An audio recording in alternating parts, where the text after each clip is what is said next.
Imagine walking into the world's most famous museum, the Louvre, and discovering an empty wall where the Mona Lisa once hung. No glass, no frame, no masterpiece. Just a haunting blank space. For over 2 years, the world's most celebrated painting simply vanished. Who dared to steal Leonardo da Vinci's priceless work of art? And how did they pull it off under the noses of Paris's finest? This isn't just an art heist. It's a story of obsession, mystery, and a thief who fooled the entire world. Paris, Monday morning, August 21st, 1911. The Louvre Museum is unusually quiet. The grand halls echo with footsteps of staff preparing for another ordinary day. But as the day begins, one museum worker, painter Louis Barraud, strolls into the Salon Care Gallery, sketchbook in hand. He plans to study and sketch the portrait that has fascinated artists and admirers for centuries. The Mona Lisa. Except, she isn't there. Instead of Leonardo da Vinci's enigmatic smile, Barraud is met with a glaring void. The wall is empty, save for the faint outline of dust where the painting once hung. The protective glass case is gone. The frame bare. For a moment he assumes it's a mistake. Perhaps the painting has been removed for cleaning or photography. But when he asks a guard, the guard shrugs, clueless. A growing unease sets in. Minutes later, the truth hits. The Mona Lisa is missing. Within hours, panic spreads through the museum. Guards lock doors, inspectors swarm the galleries, and rumors ripple across Paris. How could the Louvre, France's pride and the world's greatest museum, lose the Mona Lisa? For the French public, the Louvre was more than a museum. It was a temple of national identity. And now its sacred treasure had vanished. News of the theft spread like wildfire. Newspapers screamed, "La Joconde stolen!" Crowds gathered outside the Louvre demanding answers. Some cried, others raged. Politicians were furious. How could anyone sneak out with a painting nearly 4 centuries old, right under the noses of the guards? The Mona Lisa, which had been admired but not yet the global celebrity it is today, suddenly became a sensation. Ironically, it was her disappearance that thrust her into the international spotlight. The hunt for the missing masterpiece had begun. As news of the theft reverberated across Paris, the Louvre erupted into chaos. Inspectors and police officers scrambled, searching every corner of the museum. They questioned staff, guards, and visitors, hoping for even the smallest clue. Every lead, no matter how minor, was pursued. But days turned into weeks, and the Mona Lisa remained elusive. The first suspects were almost shockingly close to home. Some believed it must have been an inside job. After all, only someone familiar with the museum's layout could pull off such a daring heist. Guards were interrogated. Custodians were questioned. Even museum director Louis Chauvelin came under scrutiny. Meanwhile, public fascination exploded. Newspapers ran headline after headline, sensationalizing every theory. Among the most bizarre, the famous artist Pablo Picasso. At the time, Picasso was living in Paris and known for his revolutionary artwork. Some speculated that he had stolen the painting as a provocative act. Authorities questioned him, but he was soon cleared. Other theories were equally outlandish. Was it a foreign spy trying to embarrass France? A disgruntled artist seeking fame? Even the idea that the Mona Lisa had been stolen by lovers or criminals just for ransom made the rounds. Amidst the chaos, detectives faced a frustrating reality. The museum had no cameras, no security systems beyond a few guards, and the painting itself was small enough to hide under a coat. Whoever took it had planned meticulously, leaving no trace. As the investigation unfolded, Paris became obsessed. Citizens, journalists, and tourists flocked to the Louvre daily, hoping for a glimpse of clues or a chance to help solve the mystery. The missing Mona Lisa dominated dinner table conversations, newspapers, and even political debates.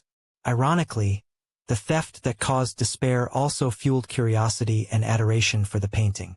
The world was about to witness one of the most audacious art heists in history, but nobody yet knew who had done it or why. As the investigation struggled to make progress, one force began shaping the Mona Lisa's legend: the press. Newspapers across France and Europe couldn't get enough of the story. Headlines screamed, "World's most famous painting stolen," and "Mystery thief strikes Louvre." Every day brought new theories, wild speculation, and alleged eyewitness accounts. The media didn't just report the theft, it amplified it, turning the Mona Lisa into an icon almost overnight. People who had never set foot in the Louvre suddenly knew her name. Her enigmatic smile, once admired primarily by art connoisseurs, became a symbol of intrigue, beauty, and mystery.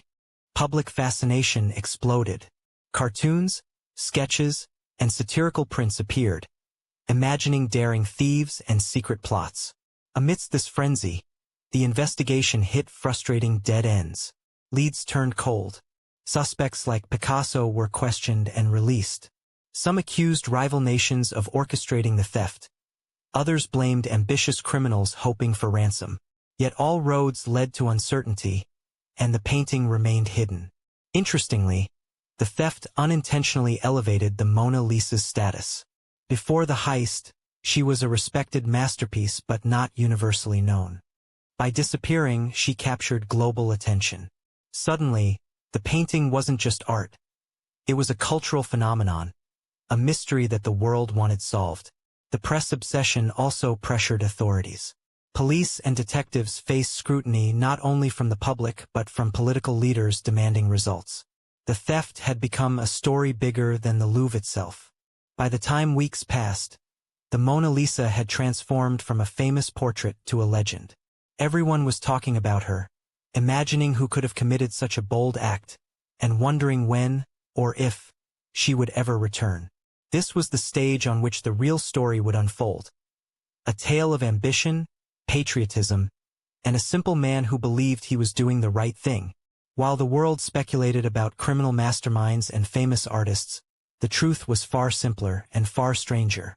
The Mona Lisa had been stolen by Vincenzo Peruggia, a 30-year-old Italian handyman who had once worked at the Louvre. Unlike the theatrical thieves imagined by the press, Peruggia was quiet, unassuming, and ordinary, the kind of man you'd never suspect of masterminding an audacious heist. But Peruggia believed he was doing something heroic. He considered himself a patriot. France had taken the Mona Lisa from Italy during Napoleon's conquests, and he wanted to return her to her rightful home. In his mind, this wasn't theft. It was justice. Yet his plan required nerve, patience, and cunning. On August 21, 1911, Peruggia waited for the perfect moment. He donned a white smock, the uniform of Louvre employees, and blended in seamlessly with the morning staff. When the guards were distracted, he simply removed the painting from the wall. No alarms, no chase, no confrontation. He concealed it under his coat and walked out the same way any worker might after a shift.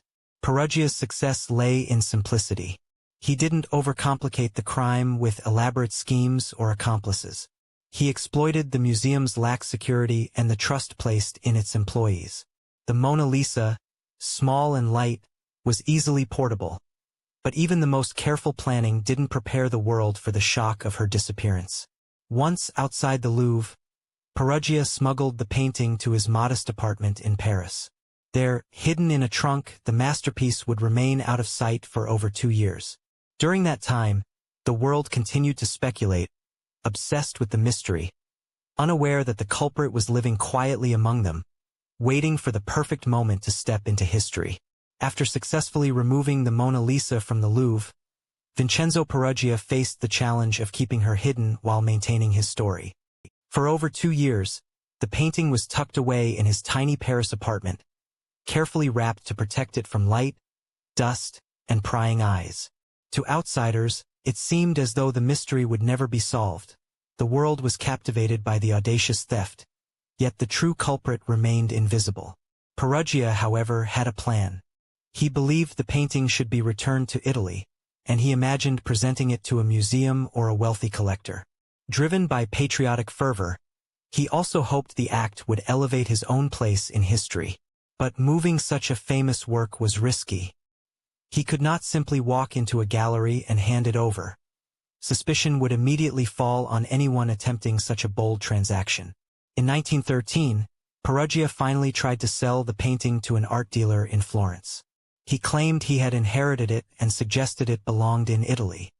The dealer, suspicious of the story and recognizing the painting immediately, contacted the authorities. At last, the truth emerged. The Mona Lisa had been in Perugia's possession the entire time. Perugia's motivations were a curious mix of patriotism, pride, and naivety. He had genuinely believed he was performing an act of cultural restitution, not committing a crime. Yet his plan had relied entirely on secrecy and trust, and once he attempted to involve another party, his capture became inevitable. The public reaction to the recovery was astonishing. Crowds flocked to see the Mona Lisa in Florence, marveling not just at her artistry, but at the story of her disappearance and return. Newspapers celebrated Perugia's capture but also sensationalized the narrative. A humble handyman outwitting the world's greatest museum, holding the most famous painting hostage for 2 years. By the time the Mona Lisa returned to the Louvre, she had been transformed from a beloved painting into a global celebrity. Her theft had immortalized her, turning what was once a quiet masterpiece into an icon of intrigue, history, and human obsession. With Vincenzo Perugia caught and the Mona Lisa safely recovered in Florence, the story that had captivated the world reached its dramatic climax. Authorities carefully inspected the painting for damage. Miraculously, it had remained in perfect condition, protected in the simple trunk where Perugia had hidden it. For the public, the return of the Mona Lisa was not just a relief. It was the triumphant conclusion to a saga of intrigue, audacity, and obsession. Perugia's trial in 1914 added another layer to the story. He explained his motives openly. He believed the Mona Lisa belonged in Italy and that he was acting out of patriotic duty, not greed. The courtroom was packed. Journalists from around the world reported every detail, and debates raged over his intentions. Some viewed him as a rogue criminal. Others saw a misguided hero attempting to reclaim Italian pride. Ultimately, he served a brief prison sentence, but the trial cemented his place in history as the man who had audaciously stolen the world's most famous painting. The Mona Lisa returned to the Louvre, but she was no longer just a painting. Her theft had transformed her into a cultural icon. Visitors from around the globe flocked to see her, eager not only for her enigmatic smile, but for the story that surrounded her disappearance. Museums began to rethink security. The press continued to feed public fascination, and the world watched as a single artwork became synonymous with mystery, allure, and human curiosity. Ironically, the crime that once seemed devastating actually elevated the Mona Lisa to unparalleled fame.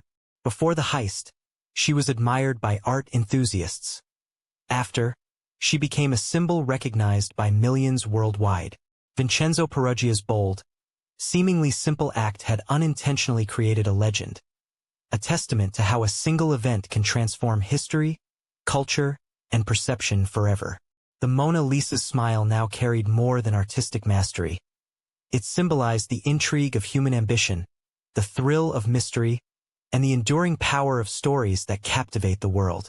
From theft to fame, her journey was complete and unforgettable.